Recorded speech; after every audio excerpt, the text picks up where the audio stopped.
Buenas tardes a todos. Entonces, mi nombre es Abdías Arias. Soy médico cirujano, graduado en la Francisco de Miranda y traumatólogo graduado en el Hospital Dr. Rafael Calle Sierra de Punto Fijo. Actualmente estoy trabajando como adjunto del servicio de traumatología del Hospital Miguel Pérez Carreño de Caracas. Y bueno, estoy haciendo un doctorado en ciencias educativas por la UPEL. Sistema nervioso es normalmente complejo. Todo el mundo sabe que es complejo. Entonces, lo que vamos a ver en esta primera clase es lo importante para poder entender lo demás. Porque lo demás, o sea, si tú no entiendes esta clase, lo demás lo vas a tender a estudiar de manera aislada. Porque no lo entiendes. En cambio, si tú vas integrando todas las partes del sistema nervioso, las vas integrando, las vas uniendo unas con otras, eso hace que se te haga más fácil y que muchas veces cuando vas a estudiar algo en otro punto, ¿verdad? En otro órgano del sistema nervioso, te vas a dar cuenta que muchas cosas son parecidas al otro, que llegan aquí, se integran aquí, después van para allá, entonces ya sencillamente llevas un camino hecho. Pero si no es así, entonces vas a tender a estudiar mucho más. A estudiar mucho más y más enredado porque te va a costar retener, ¿no? Entonces, bueno, eh, muchos de ustedes también seguramente hubieran querido estar en el curso que di hace una semana en coro, pero bueno, no logré abarcar a todos porque el espacio era medio pequeño y con lo de la pandemia y la cosa no se puede abarcar a todo el mundo, pues. Entonces, bueno, aquí estamos para aprender. A pesar de que el sistema nervioso, ¿verdad? Es complejo y que, ojalá que no, pero si a lo mejor no salieron muy bien en cabeza y cuello, eso no quiere decir hayan, que se haya perdido la batalla. Sencillamente, bueno, son cosas que pasan y que ahora pueden retomar todo de nuevo para seguir adelante. Entonces vamos a aprender el día de hoy varios conceptos para entender el sistema nervioso. Lo primero que debemos saber, ¿verdad? Es que el sistema nervioso se divide embriológicamente en estas tres partes, lo que es el prosencéfalo, el mesencéfalo y el romboencéfalo. El prosencéfalo implica, ¿verdad? El sistema nervioso superior. El sistema nervioso superior que comprende los dos hemisferios cerebrales, que es lo que se le llama telencéfalo, y una estructura que une estos dos hemisferios y también los comunica con las partes inferiores del sistema nervioso. Esta estructura que tenemos aquí como dos, llamada diencéfalo. Diencéfalo porque está entre los dos hemisferios cerebrales. Luego, ustedes vieron, ¿verdad? En la unidad anterior, esta estructura, que es donde se originan los pares craneales, que se llama tallo encefálico o médula oblonga. Médula oblonga porque es un término antiguo porque ella es, como decir, la médula espinal de los pares craneales. Así como los nervios espinales que ustedes estudiaron en los plexos se originan de la médula espinal, los pares craneales se originan de esta médula aquí pequeñita que se llama médula oblonga porque es oblicua. Recuerdan que esta médula, tallo encefálico, como normalmente vamos a pronunciar su nombre, tiene una parte superior, media e inferior. La parte superior se le llama mesencéfalo y es solamente esa partecita, es la segunda parte del sistema nervioso central. Luego, ¿verdad? tenemos lo que es el romboencéfalo, que implica las otras dos partes del tallo encefálico, que son protuberancia y bulbo raquídeo, y hacia posterior tenemos el cerebelo, que es el número 6 que tenemos aquí. Entonces, esos son todas las partes, ¿verdad?, que implican el sistema nervioso central. Vamos a decir, las partes del sistema nervioso central que están dentro de del cráneo.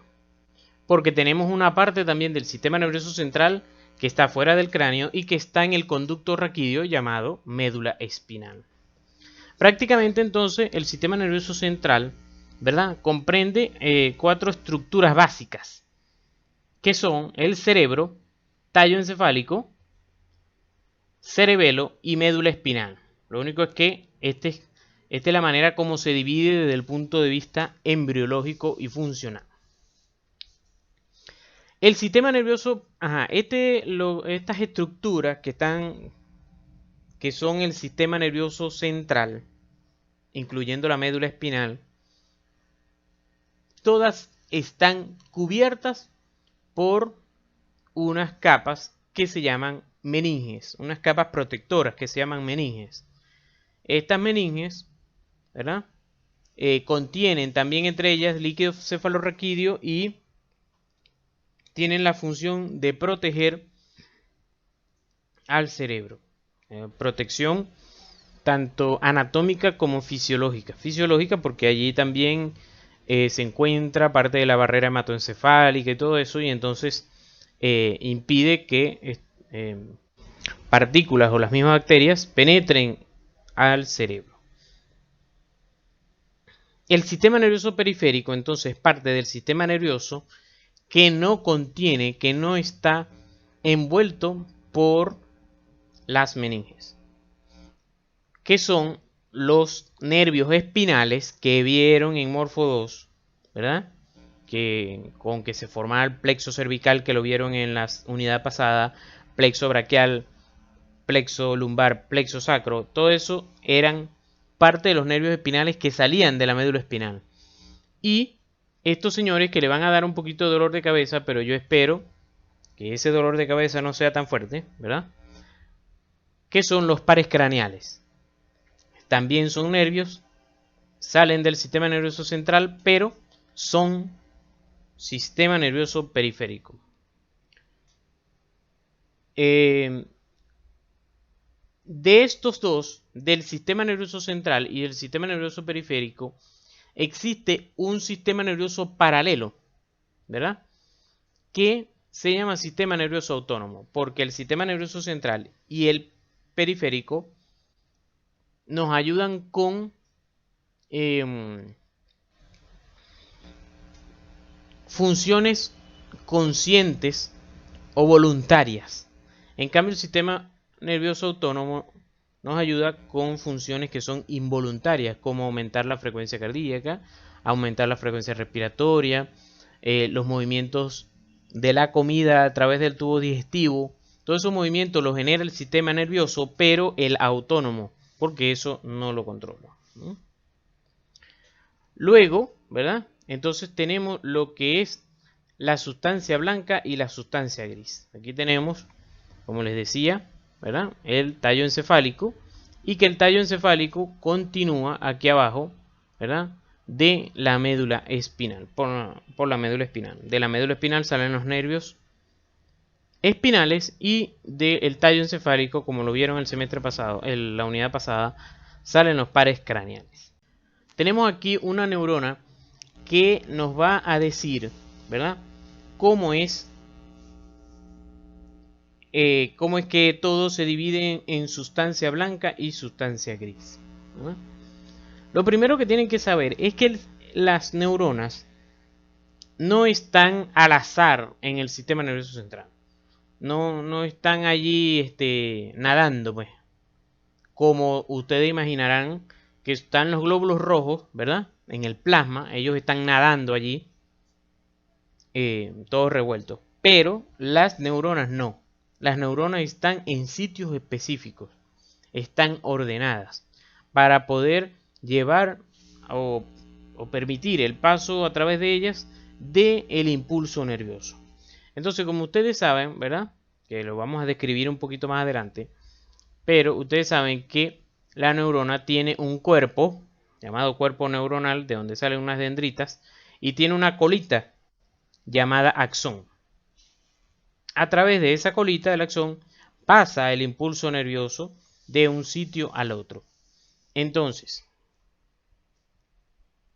cuando un grupo de neuronas, un grupo de cuerpos neuronales, están reunidos dentro del sistema nervioso central, ¿verdad? Se le llama núcleos. Se le llama núcleos. Voy a colocar aquí. Cuando todos estos cuerpos neuronales están reunidos en un sitio específico del sistema nervioso central, a toda esta estructura donde están todas ellas reunidas, se les llama núcleos si estamos en el sistema nervioso central. Pero si este grupo de neuronas está reunido en el sistema nervioso periférico, lo llamamos ganglio, así como los ganglios los ganglios linfáticos, pero obviamente no es lo mismo. Entonces, ganglios, cuando estamos hablando del sistema nervioso, un ganglio es una reunión de neuronas en el sistema nervioso periférico. Si están reunidas en el sistema nervioso central, lo llamamos núcleos. Otro caso contrario, vamos a decir, es los axones. Los axones, ¿verdad? La reunión de todos estos axones en el sistema nervioso central se le llama tractos nerviosos o vías. La vía tal, la vía espinotalámica, la vía córtico-medular, todas esas vías son axones que están llevando el impulso nervioso de un sitio al otro. Se le llama tractos nerviosos. Si estamos hablando del sistema nervioso periférico, una reunión de neuronas en el sistema nervioso periférico, se le llama nervios periféricos, sea los pares craneales o sean los nervios espinales. Es decir, que cuando tú abres un nervio, tú cortas un nervio, estás cortando puros axones. Allí no hay cuerpos neuronales. Quiere decir que en un trayecto completo, ¿verdad? De un nervio, yo tengo por ejemplo el nervio cubital y aquí tengo el hombro, ¿verdad? Aquí tengo el codo y aquí tengo la mano. Por donde yo corte ese nervio, me voy a conseguir axones. Axones por todo el trayecto. Es un solo axón que se originó en la médula espinal y de allí ahí está el cuerpo neuronal y de allí sale la neurona. Y ese axón llega hasta la mano. Profesor, pero entonces un axón, ¿cómo llega hasta la mano? ¿Así es tan largo? Sí, puede ser largo, 1 metro, 1,5 metros. Puede llegar a ser de largo un axón. Entonces, eso es importantísimo que lo tengan en cuenta. De todas maneras, a medida que vamos a ir avanzando, van a ir comprendiendo algunas cosas más que se hagan preguntas. Profe, usted decía que los tractos nerviosos eran... Los tractos nerviosos son axones en el sistema nervioso central. Se le llama tractos o se le llama vías. También se le pueden llamar fascículos. El fascículo longitudinal medial, también, eso es como yo lo llamo así, una autopista de axones, pero que están en el sistema nervioso central. Si esos axones están en el sistema nervioso periférico, se le llaman nervios periféricos. Fíjense, por ejemplo, el cable que ustedes tienen de teléfono en la casa, si todavía usan teléfono de cable, de CanTV. Es verdad que ese cable que tú abres tiene varios pelitos, ¿verdad? Varios cablecitos dentro. Son muchos, no sé, serán unos 8 o 10, no sé. Que son de muchos colores. Y dentro de esos cablecitos, si tú abres el cablecito, hay unas hebritas que son de cobre. Esas hebras es como, imagínate que eso es el sistema nervioso periférico que está llegando a tu teléfono. En este caso, es ya el final de la neurona que está llegando a la mano en este punto, ¿verdad? En este punto aquí. Pero hay una central allá abajo en la calle, ¿verdad? Donde se reúnen todos los cables y que se van a distribuir después en las casas. Eso es como decir el sistema nervioso central. Ahí están más cables, ¿verdad? Ahí están más cables, pero todos están reunidos en un mismo sitio. Entonces, esa reunión de cables en un mismo sitio es tractos nerviosos, porque están en el sistema nervioso central. Esos mismos cables también yo los puedo usar entonces en la casa, pero cuando están en la casa se llaman sistema nervioso periférico. Sí, profe, entendido. Me alegra, Mauricio. Entonces, bueno, una neurona, ¿verdad? Como ya hemos hablado, una neurona tiene su cuerpo neuronal como cualquier célula, que tiene su aparato de Golgi, sus lisosomas, por supuesto el líquido donde nadan todos estos organelos que se llama citoplasma, ¿verdad? Tenemos un sitio donde está la información del ADN, que es el núcleo. El núcleo tiende a ser más grande comparado con otras células porque las neuronas generan muchas proteínas. Y si generan muchas proteínas, ¿dónde se generan? ¿Dónde está escrito cómo se van a hacer las proteínas? En el ADN. Recuerden que el ADN es la biblioteca de la célula. Y el ARN, ¿verdad? Es una copia que yo saco de los libros que están en la biblioteca. Saco una copia y me la llevo hacia el citoplasma. Entonces, para yo hacer esa copia, obviamente, cuando yo voy a una biblioteca a sacar una copia de un libro, tengo que abrir el libro.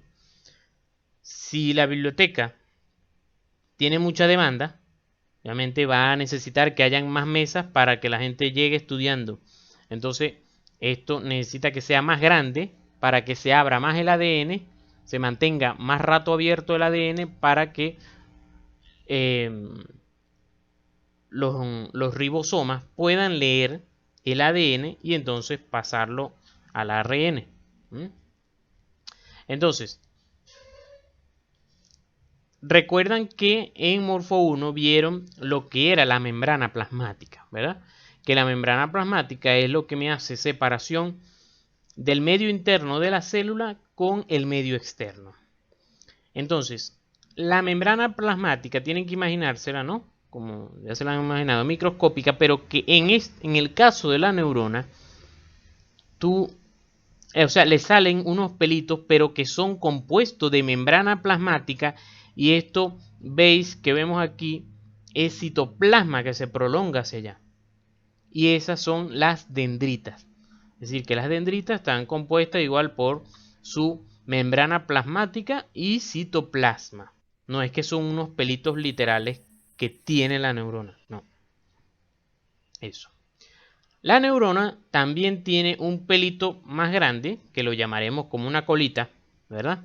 Como una colita que entonces es una dendrita más gruesa y más larga. Y entonces que lo llamaremos axón. Este axón termina finalmente en lo que se llama un botón presináptico, porque es donde va a hacer sinapsis con otra neurona, de lo que hablaremos hoy. A través de este axón, ¿verdad? ¿Qué le da forma a la célula? Ustedes han visto en los dibujos de la célula, hay células que son circulares, hay las que son cuadradas, hay aún las que son triangulares, vamos a ver unas hoy que se llaman células piramidales, son triangulares. ¿Qué hace que las células tengan esa forma? De hecho, recuerden que la palabra célula viene de celdas. La primera persona que las vio, en este momento no lo recuerdo, La primera persona que vio las células al microscopio, fue unas celdas. Claro, porque vio, o sea, era el tejido, me acuerdo por allá en 9º grado cuando me enseñaron eso, que era un tejido, o sea, de cebolla, que lo colocó al microscopio, pero como ya la cebolla estaba muerta, ya no estaban las células.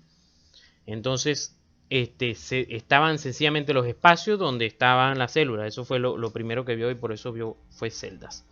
Bueno, lo cierto es que entonces lo que le da la forma a las células es algo que vieron también en Morfo 1 llamado microtúbulos. Microtúbulos, microfilamentos, que son el esqueleto de la célula. Son tubos. Imagínense como el bambú. Cuando vemos así películas en China, en Japón, por allá, que hacen construcciones con bambú que es flexible, pero a la vez es fuerte. Entonces es algo así, que esto está enramado aquí dentro y le hacen esa construcción de que le dé la forma circular a la célula. En el caso del axón hay unos microtúbulos especiales que van a través del axón para que la colita se mantenga en su sitio. A través de esos microtúbulos no solamente ellos sirven de esqueleto, sino que también sirven de transporte. Al final del axón, donde está el botón sináptico, donde vamos a ver hoy sinapsis, que pasan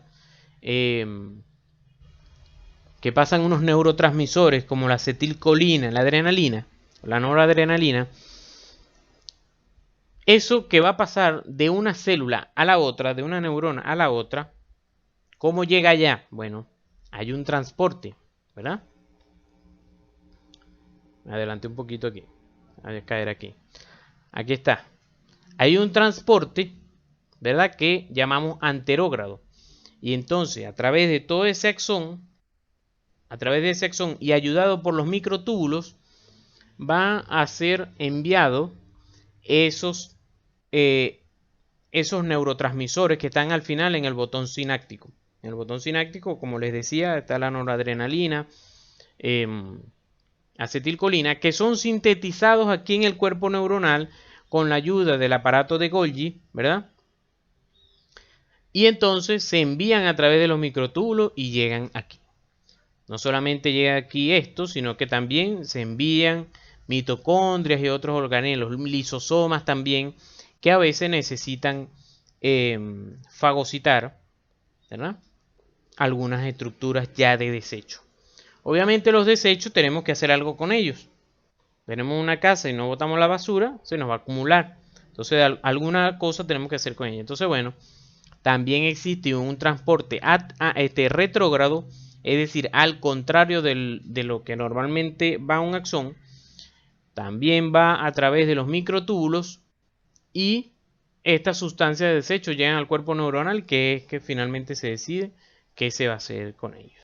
Existen varios tipos de neuronas, ¿verdad?, que son estas que tenemos aquí, pero, o sea, existen varias clasificaciones. Esta clasificación va de acuerdo a el número de prolongaciones que salen del cuerpo neuronal. Número de prolongaciones que salen del cuerpo neuronal. En este caso, que es la que nosotros más comúnmente vemos, ¿verdad?, es un cuerpo neuronal del que salen varias prolongaciones llamadas dendritas y una más larga llamada axón. A esta, por tener varias prolongaciones, se le llama multipolar. Esta, que tiene dos prolongaciones sin dendritas, fíjense que es como, vamos a decir que es pelona, sin dendritas, tiene dos, entonces es llamada bipolar, neurona bipolar. No es que está loca, sino que se llama bipolar. Chiste malo. Ajá. Y una que se llama unipolar. Profesor, pero yo estoy viendo dos axones. Sí, pero estás viendo que está saliendo una sola prolongación del cuerpo neuronal. Una sola prolongación que se divide en dos axones. En cambio esta sí, fíjense cómo sale un axón por aquí y un axón por aquí. Entonces por eso se llaman unipolar. Entonces a medida que nosotros avancemos, ¿verdad? En el sistema, en este viaje del sistema nervioso central o del sistema nervioso en su totalidad, nos vamos a dar cuenta que son diferentes las neuronas que van a estar en cada sitio del sistema nervioso. O por ejemplo, las unipolares las vamos a encontrar en las vías sensitivas que vamos a ver hoy. Un poquito de vía sensitiva. La neurona bipolar la podemos encontrar en el sistema nervioso autónomo, de los últimos temas que vamos a ver. Y la neurona multipolar, que la vamos a ver en la mayoría del sistema nervioso. Existen también de acuerdo a su forma y a su función. A su forma y a su función. Que entonces tenemos esta, que la llamamos motoneurona inferior, ¿verdad? Que es prácticamente como la multipolar. Tiene sus dendritas y su axón. Esta, que es triangular, ¿verdad? Esta que es triangular, que se le llama neurona piramidal. Neurona piramidal, y está en la vía motora. En la vía motora también, más que todo en la segunda motoneurona, y esta es la primera motoneurona. Profesor, no estoy hablando así inglés que no lo entiendo. Está bien. Ya cuando avancemos un poquito más en esta lámina, vamos a hablar un poquito más de qué es eso de vía motora y vía sensitiva. Estos son otras neuronas también que van a encontrar en la corteza cerebral, parte de la clase que vamos a ver hoy, que es la tercera clase hoy. Y en la retina. Las células de Purkinje, ¿verdad? Son estas células especializadas que tienen, como decirles, dos antenitas gruesas especiales, como si fueran dos axones, pero son corticas y que de luego se dividen en dendritas. Estas se ven mucho en el cerebelo. En un cuerpo neuronal grande. Fíjense que tengo una foto de un microscopio. Tiene un cuerpo neuronal grande y entonces tiene sus prolongaciones dendríticas, ¿ves? Que son gruesas, más gruesas que estas fibras que ustedes ven aquí, que son estas dos. Y después tienen como tal sus dendritas que sobresalen. En el sistema nervioso no solamente existen células que son neuronas, es decir, las únicas neuronas que habitan en el sistema nervioso, las únicas células que habitan en el sistema nervioso no son las neuronas, sino también que existen otras células que ayudan a las neuronas, porque eso sí, las neuronas son las encargadas de ejecutar todo, de hacer la ejecución en todo el sistema nervioso. Sin neuronas no se hace nada en el sistema nervioso. Entonces, existen otras células que ayudan a las neuronas. Entre ellas están los astrocitos, la microglia, células ependimarias, oligodendrocitos. ¿Qué hacen estas células? Bueno, estas células tienen varias funciones.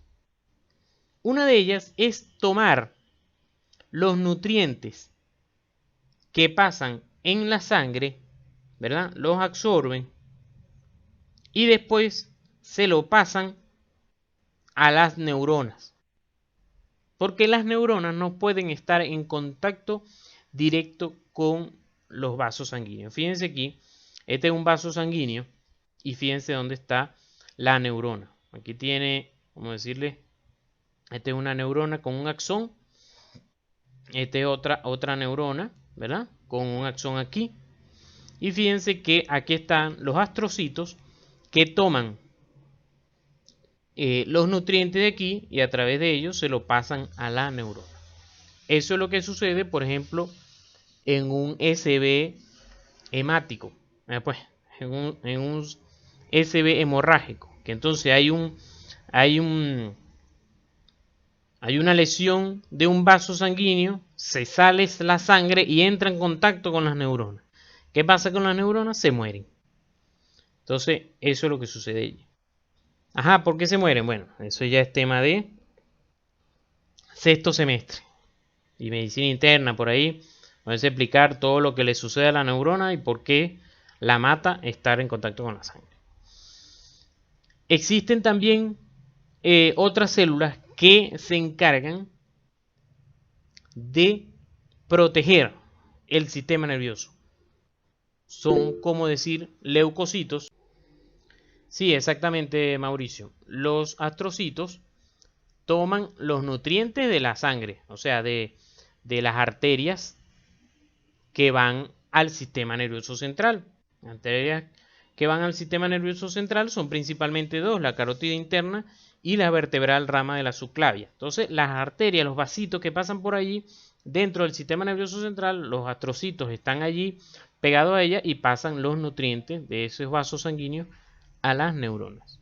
Existen otras neuronas, ¿verdad?, que se encargan de defender el sistema nervioso central. Aquí, si tengo una aquí, no. Que son las células de la microglía.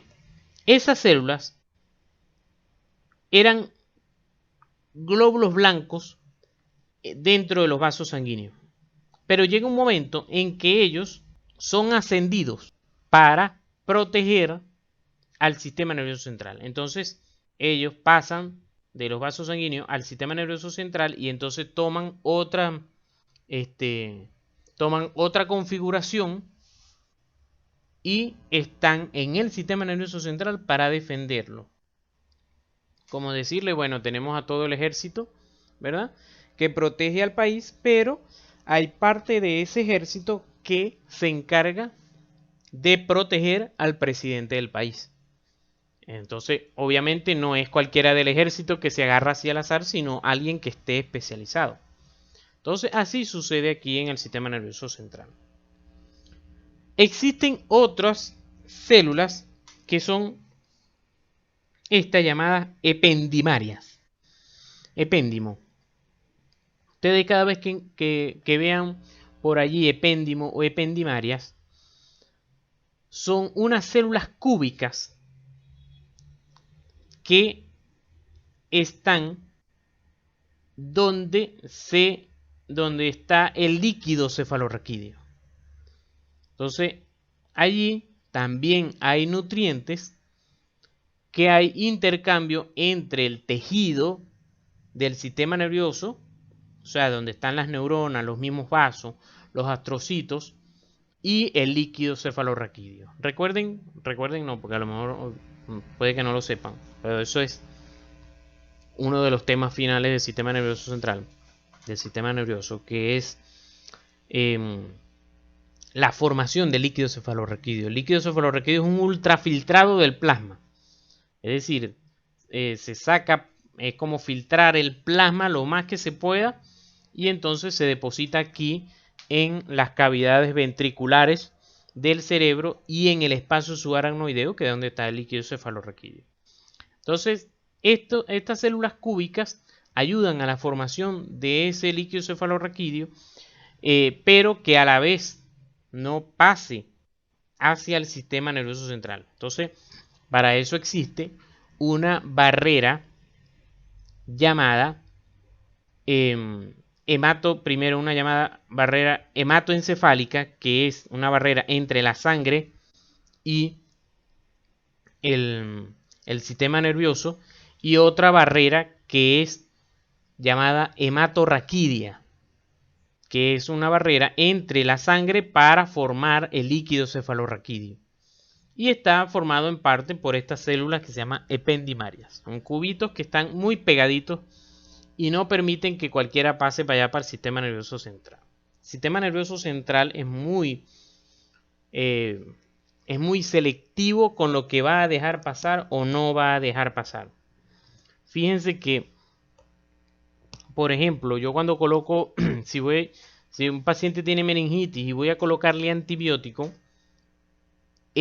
muchas veces, depende del antibiótico, ¿no?, debo ajustar el antibiótico porque va para el sistema nervioso central.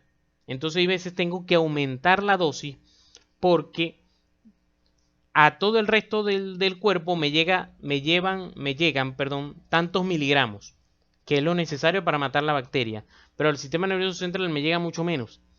Entonces necesito aumentar la dosis de toma del paciente o endovenosa para que llegue suficiente al sistema nervioso central y mate a las bacterias. Igualmente el sistema nervioso central tiene su alcabala también para los nutrientes. Como ustedes saben, para que la glucosa, por ejemplo, entre a todos nuestros tejidos necesita de una señora llamada insulina. Entonces la glucosa va nadando en la sangre y entonces la señora insulina toca las puertas de cada tejido para dejarlo entrar. En cambio, el sistema nervioso central, la glucosa entra, facilita sin ayuda de la insulina. Entra como Pedro por su casa. Otra célula especializada, ¿verdad? O sea, otra célula que está en el sistema nervioso y que no es neurona, es esta célula llamada oligodendrocitos o células de Schwann. No son la misma. Ya les voy a explicar la diferencia, pero sí hacen lo mismo. El axón, como vieron aquí al principio, ¿verdad? Fíjense, este axón tiene estos paqueticos aquí que pareciera que fueron un chorizo que está aquí alrededor de la neurona. Estos paqueticos aquí son una célula. Esta célula, ¿verdad? Una célula, esta, por ejemplo, que se llama célula de Schwann. Ella era redonda, como tal, como un globo. Pero ella se aplastó. Imagínense que ahora ella agarró y se aplastó como una panqueca. Cuando hacemos panquecas de harina de trigo. Entonces, ahora ella es redonda, pero aplastada. Y entonces ella viene y llega a un axón y empieza a enrollarse. A enrollarse, como cuando a veces enrollamos las panquecas, enrollamos como un shawarma. Se enrollan alrededor de todo el axón. Y entonces queda de esta manera. Fíjense, yo agarré esta panqueca, la corté, ¿verdad? Hasta la mitad del axón y fíjense cómo se ve que está enrollada. Entonces, cuando este axón está en el sistema nervioso periférico, ¿verdad? Cuando está en el sistema nervioso periférico, es una célula, como les acabo de explicar, que agarra y se enrolla. A esa célula, fíjense, aquí está la célula con su núcleo, como toda célula siempre tiene núcleo. Y a esa célula se llama células de Schwann. Por eso les coloqué aquí sistema nervioso periférico. Luego, ¿qué sucede en el sistema nervioso central? Bueno, hay una célula llamada oligodendrocitos. Oligo es poco. Tiene como unas pocas dendritas. Por eso oligodendrocitos se llama así. Unas pocas dendritas, pero ella no es neurona. Pero la llamaron así. Y entonces ella, de su propio cuerpo neuronal, saca una prolongación que eso va finalmente a convertirse en la panqueca que va a enrollar a los axones. Entonces ella tiene varias prolongaciones que van a envolver a los axones. Quiere decir que una célula oligodendrocitos envuelve a varios axones. Fíjense que está envolviendo a varios axones. No es que hay un oligodendrocito que lo envuelve en varias partes. No. Envuelve a varias partes a una neurona. No es así. Sino que envuelve a varios axones. ¿Por qué ocurre esto? Bueno, fíjense que entre las panquecas, ¿m? Existe un espacio que queda descubierto de axón. Ese espacio descubierto de axón se llama nodo de Rambier. Nodo de Rambier. Y entonces el impulso nervioso lo que hace es que en vez de correr por todo el axón, él salta a través de los nodos de Rambier. Salta al otro nodo de Rambier. Por ejemplo, aquí. Aquí está un oligodendrocito, está envolviendo aquí. Fíjense, nodo de Rambier. Bueno, viene de allá. El impulso nervioso hace esto. Salta de nodo de Rambier a nodo de Rambier. ¿Para qué es esto? Para que el impulso nervioso sea más rápido.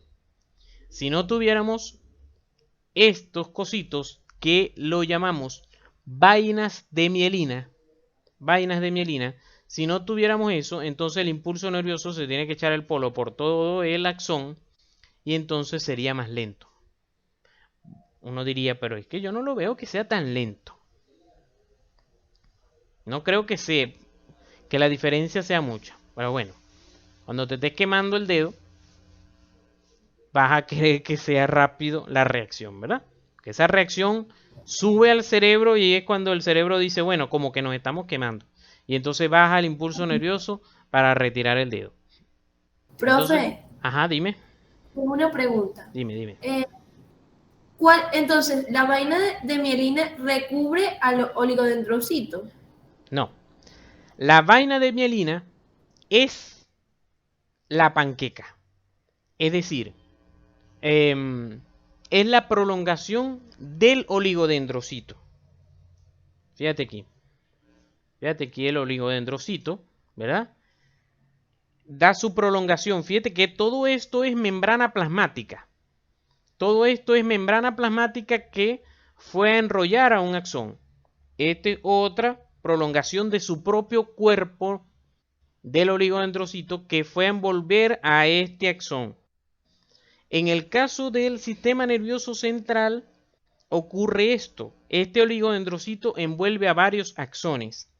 Pero en el sistema nervioso periférico, a los axones dentro de los nervios que ustedes estudiaron en Morfo 2, dentro del nervio cubital, del nervio mediano, allí hay axones que están envueltos por vainas de mielina, pero que no son oligodendrocitos, sino que cada vaina de mielina es solamente una célula que ella se aplastó y envolvió al axón.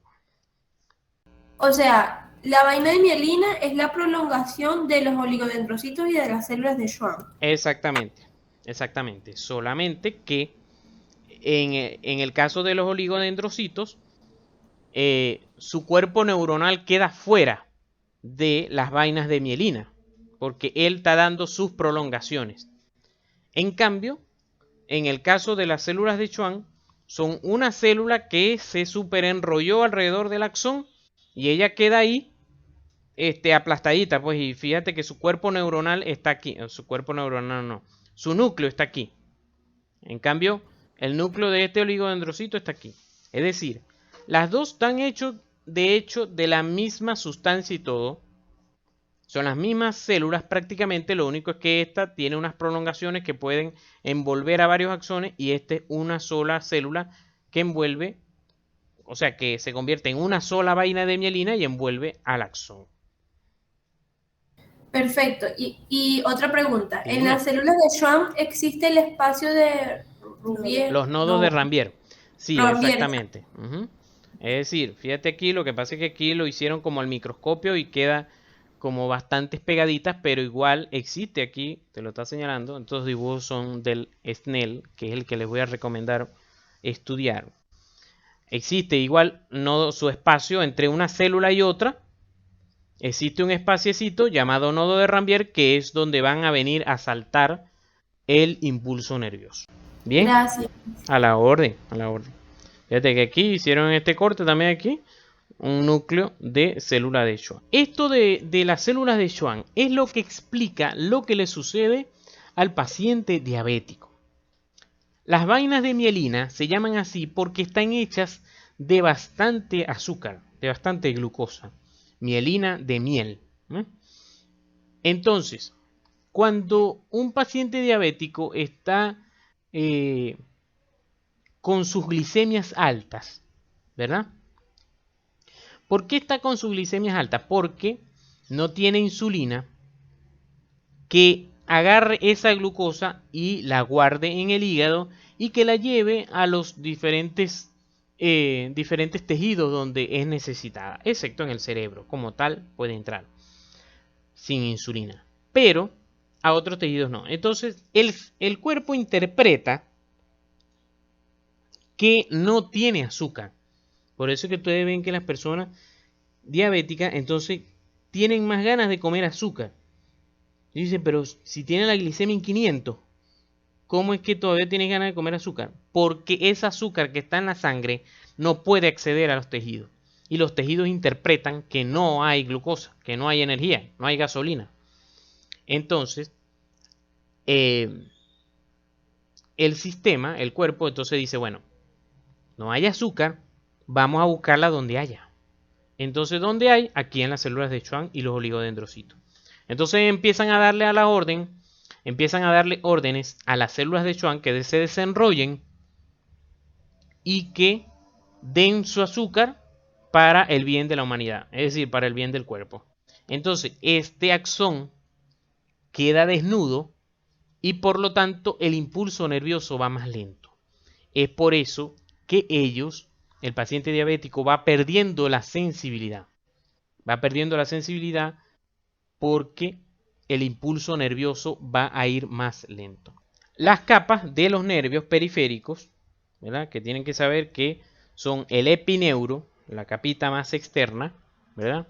El perineuro, que es donde están, vamos a decir, como unos paqueticos donde están todas las neuronas. Esto es el perineuro y donde van arterias y venas. Y más chiquitico, entonces los paqueticos, que es lo que se llama endoneuro, donde van los axones. Fíjense, aquí van los axones envueltos por las vainas de mielina. Normalmente cuando hay una lesión de un nervio, entonces uno agarra el epineuro y entonces sutura con una sutura muy fina, sutura toda esta capita del nervio. Ya va a ser responsabilidad de los mismos axones ir haciendo la conexión entre ellos, pero uno no hace esta cirugía de pegar los axones, sino solamente de conectar otra vez la parte superficial que es el epineuro. Aquí están, fíjense, cada vez más chiquito, epineuro, cómo van todos los axones allí adentro, ¿verdad? Que si estamos hablando de un nervio, entonces estos son neuronas del sistema nervioso periférico. ¿Ya? Y entonces aquí van las vainas de mielina envolviendo a los axones y las separaciones son los nodos de Ranvier.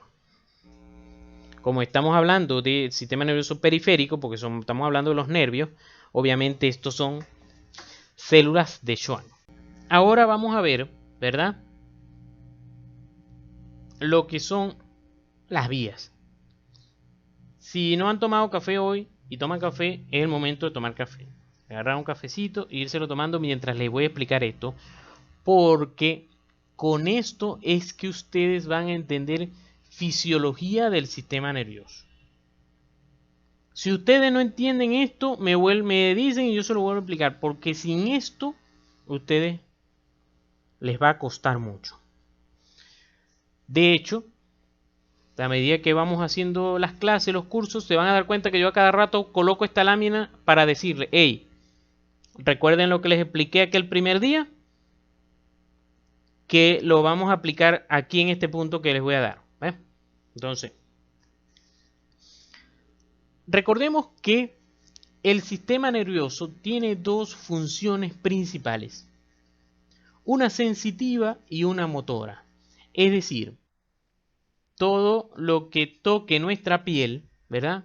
La piel tiene la función, tiene unos receptores que captan ese estímulo y es llevado a la médula espinal y de allí sube al cerebro o como lo llamaremos, corteza cerebral. A esto.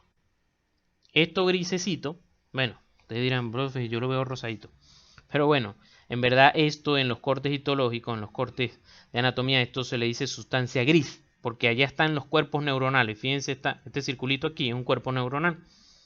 En cambio esto es blanco porque la mielina es blanca. Por eso es que es sustancia blanca, porque son puros axones.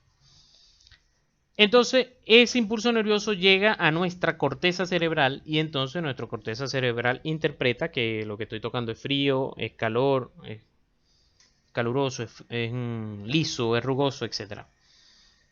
Ese es uno de las funciones del sistema nervioso. Y la otra es enviar una orden a los músculos para que se muevan. Entonces, pocos músculos que vieron en Morfo 2. ¿Ves? Entonces, a esta vía que está de azul se le llama vía sensitiva. Vía sensitiva. Y a la vía que baja, que va del cerebro a la médula espinal y después al músculo, se le llama vía motora. ¿Verdad? Entonces, cuando la neurona baja, ¿verdad? Aquí tenemos la vía motora. Cuando la neurona baja, ¿verdad? Viene de la corteza cerebral hasta la médula espinal. Estos son cortes de la médula espinal. Corte de la médula espinal, estos son cortes de tallo porque la neurona baja, ¿verdad? Y va bajando pasa por el tallo encefálico, por aquello que seguramente han escuchado, decusación de las pirámides, ¿verdad? Baja, pasa para el otro lado y llega a la médula espinal, y de la médula espinal sale al músculo. Esto se le llama vía motora. Esta vía motora está compuesta de dos neuronas. Una neurona que viene de la corteza cerebral, ¿verdad? Y llega a la médula espinal, y otra neurona que sale de la médula espinal y llega al músculo. Ahí ustedes dirán, ya, profesor, ¿qué es eso? ¿Cómo es eso de que dos neuronas? Si en el sistema nervioso existen millones, ¿cómo me va a decir que solamente para que yo mueva algo van a ser dos neuronas? Bueno, son millones de neuronas, ¿verdad? Pero están una al lado de la otra. Una al lado de la otra, solamente que el impulso nervioso se generó en la corteza cerebral y para llegar a la médula espinal solamente atravesó una neurona. Es decir, que no es que para ir de aquí al tallo, o sea, voy de aquí a la médula, pero cuando voy por tallo, entonces hago una sinapsis. Y cuando voy un poquito más abajo, hago otra sinapsis. No. Una sola neurona está en la corteza cerebral y la otra, y baja, que esa baja hasta la médula espinal. Claro está que al lado de ella hay millones que también están llevando el impulso nervioso, pero van una al lado de la otra como estas flechas rojas. El impulso nervioso va en cada una. ¿Ven? Es como es decir, que yo voy a agarrar un vaso, ¿verdad?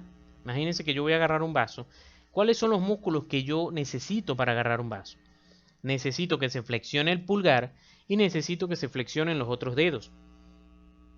Profe, ¿por qué no dice que se flexionan todos los dedos de una vez? Porque la flexión del pulgar la hace un músculo y la flexión de los otros dedos la hace otro músculo.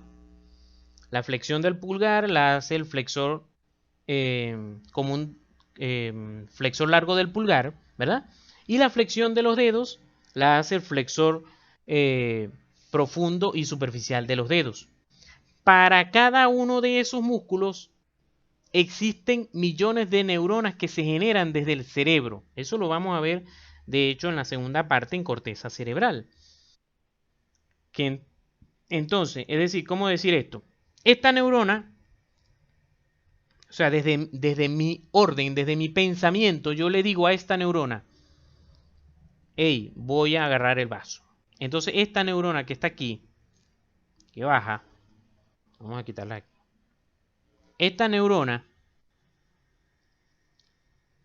es la del flexor, flexor largo del pulgar. Y esta es la neurona del flexor común de los dedos, del flexor superficial de los dedos. Entonces, la información la llevan ellas dos, pero ellas no se conectan entre ellas. Ellas sencillamente bajan cada una independiente y le dice a la otra neurona que está aquí en la médula espinal, o sea, una se lo va a decir a la que está conectada en el músculo flexor largo del pulgar. Y la otra se lo va a decir a otra neurona que está conectada con el flexor superficial de los dedos. Entonces, no solamente bajan ellas dos, sino que bajan millones de neuronas que bajan, pero el impulso nervioso pasa a través de una y llega a la médula espinal, y en la médula espinal todas las millones hacen sinapsis con una segunda, que es su relevo. Esa segunda neurona, esas segundas neuronas se van a comunicar cada uno con diferentes músculos para que se dé la orden.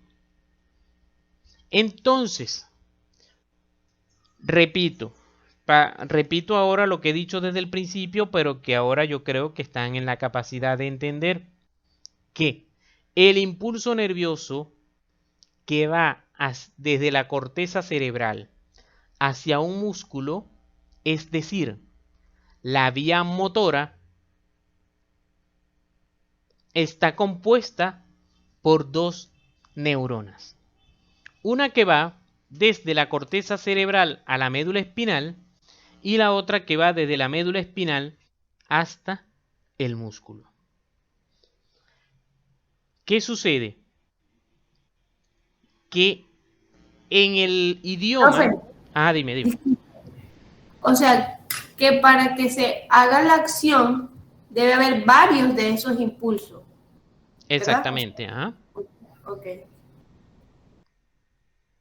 Sí, exactamente. Van a ser varios impulsos que se van a generar desde la corteza cerebral. Pero es un solo impulso, si tú te detienes a ver un solo impulso, ese solo impulso solamente va a pasar a través de dos neuronas.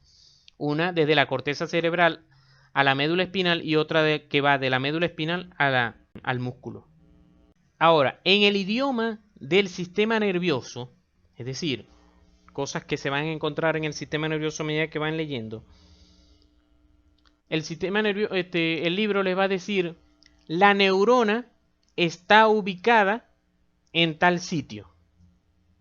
Tú dices, pero ya va, si la neurona mide como 1 metro, hay neuronas que miden como 1 metro, ¿cómo me va a decir dónde está ubicada?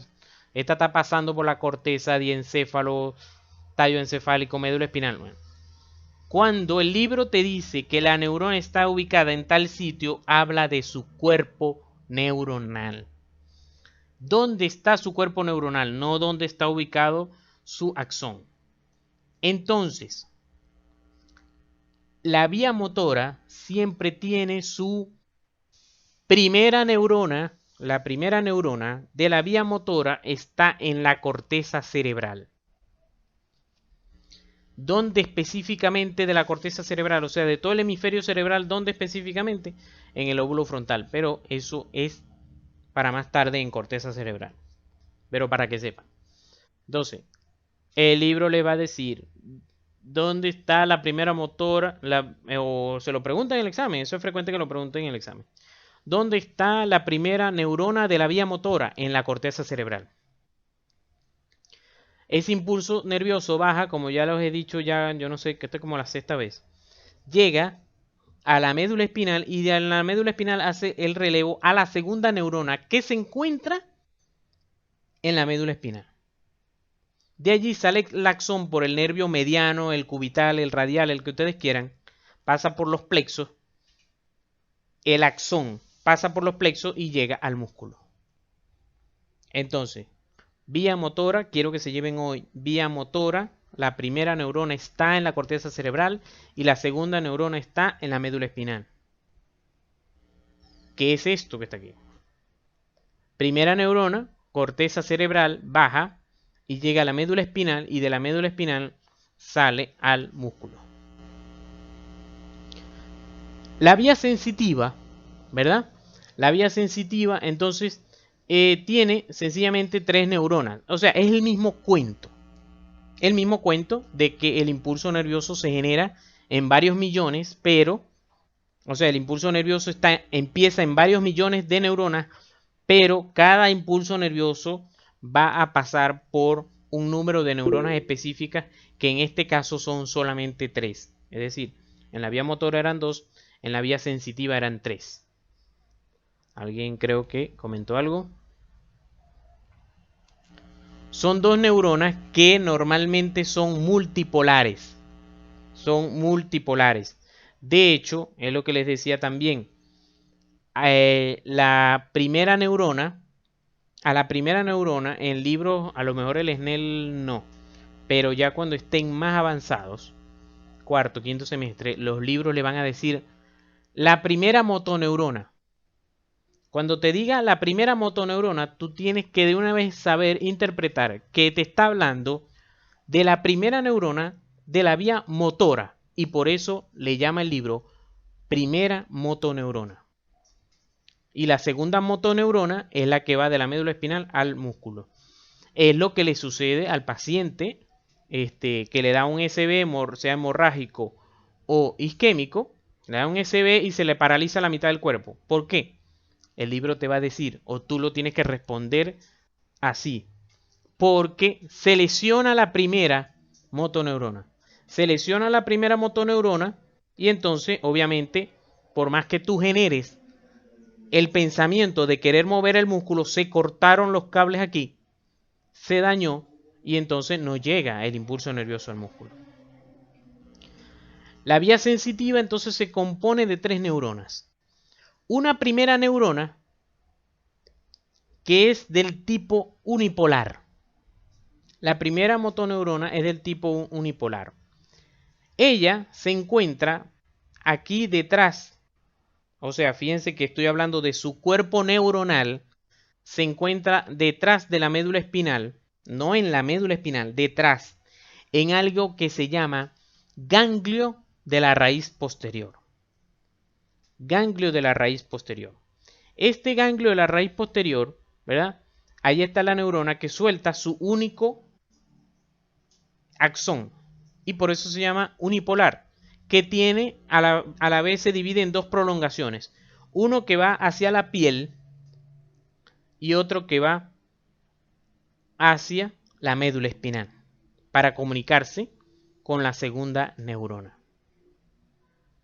Entonces, si te tocan con algo caliente, lo capta una terminación nerviosa que se llama corpúsculo de Ruffini y envía ese impulso nervioso a la médula espinal.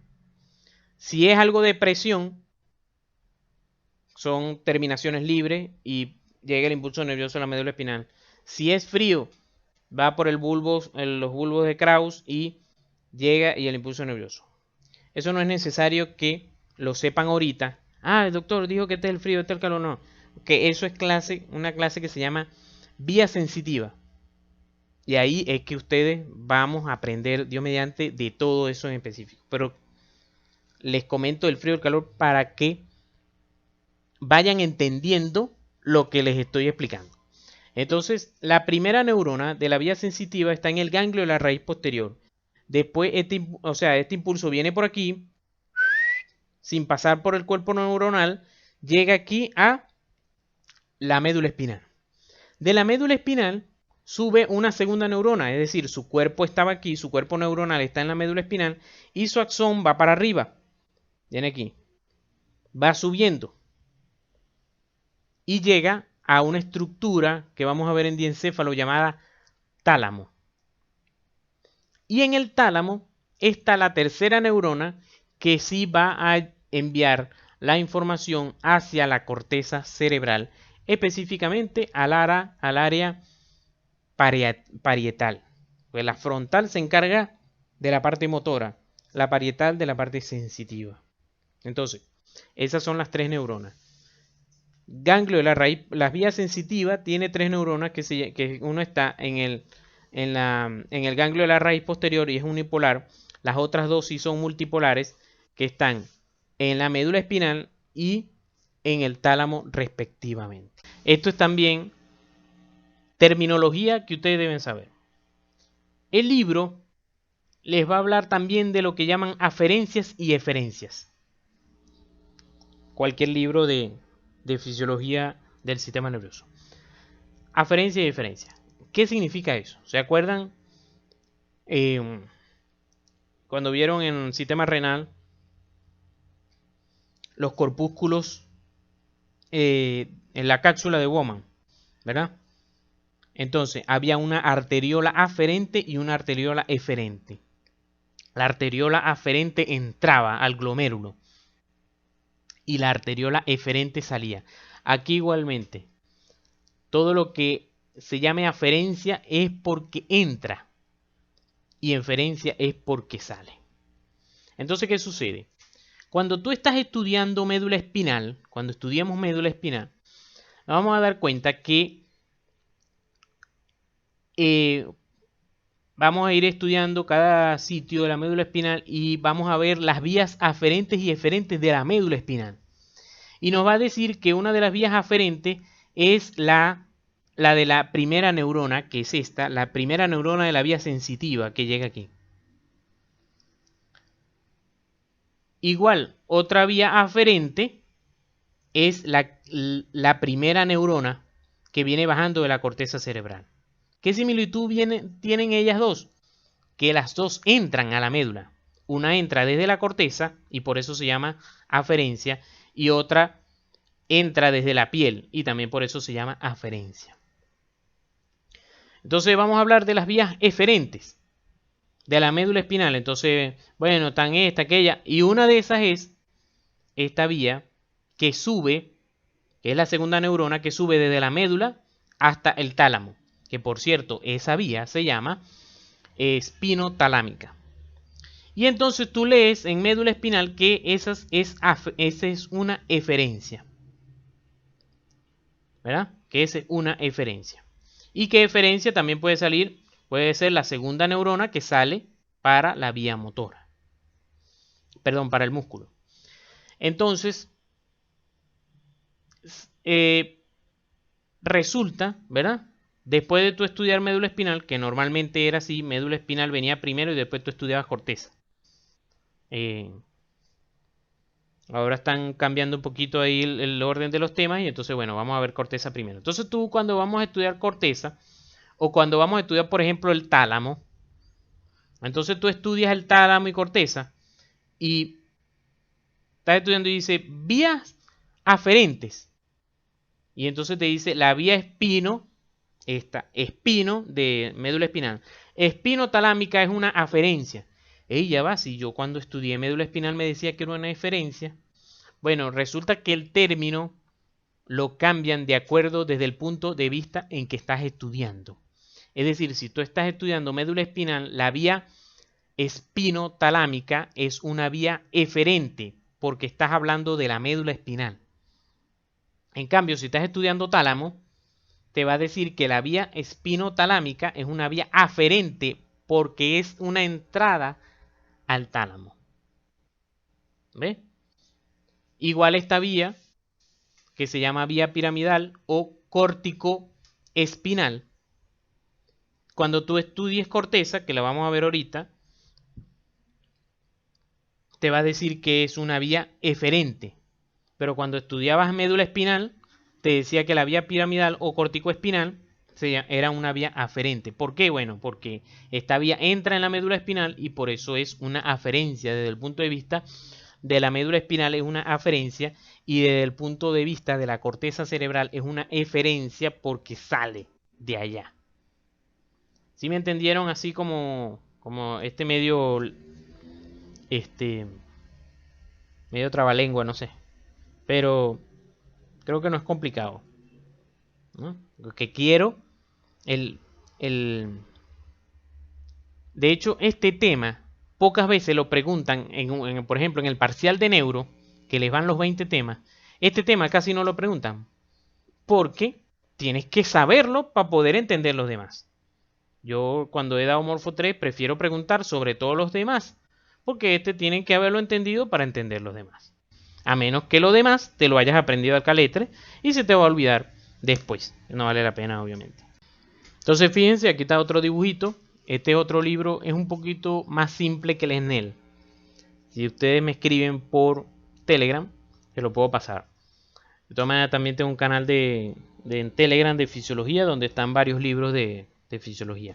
Entonces, bueno, fíjense, aquí está saliendo la primera neurona desde la corteza cerebral, ¿verdad? Y llegando a los núcleos del tallo encefálico o los núcleos de la médula espinal, donde salen los nervios. En este caso, un nervio espinal y en este caso, un par craneal con su segunda neurona. O sea, la segunda neurona motora. Los plexos es para decirles que ustedes estudiaron los plexos en Morfo 2, estudiaban entonces poco de nervios, y bueno, sencillamente los plexos son uniones de neuronas. Se unen las neuronas dentro de ellos y hacen que el nervio radial, el nervio mediano, tengan componentes de varias segundas neuronas de la médula espinal. Por ejemplo, cuando les decían que el nervio radial está formado por las raíces nerviosas C5, C6, C7, C8 y D1, porque el nervio radial tiene todas. Bueno, eso quiere decir que está compuesto por axones que vienen de la segunda neurona que está en el segmento C5, en el segmento C6, el que estaba en C7, las que estaban en C7, las que estaban en C8, las que estaban en D1. Todas esas se fueron uniendo y fueron formando el nervio radial, perdón, el nervio radial aquí, el nervio mediano aquí. Los dermatomas es sencillamente los sitios de sensibilidad donde yo puedo tocar el paciente y saber que ese impulso nervioso que yo le estoy generando, por ejemplo, de tocarlo aquí, el impulso nervioso va y llega a T1 en la médula espinal, el segmento T1 de la médula espinal, y de ahí sube por la segunda neurona hasta llegar al tálamo y del tálamo al cerebro. Con esto yo puedo saber si hay un sitio de lesión medular. Es decir, cuando hay un paciente con un traumatismo raquiomedular, es decir, a nivel de la columna, yo lo toco en varios sitios y voy sabiendo si esos segmentos medulares están bien o no están bien. Entonces, cuando daba allá en el Hospital Calle Sierra, cuando daba esta clase, a marcadora y pizarra.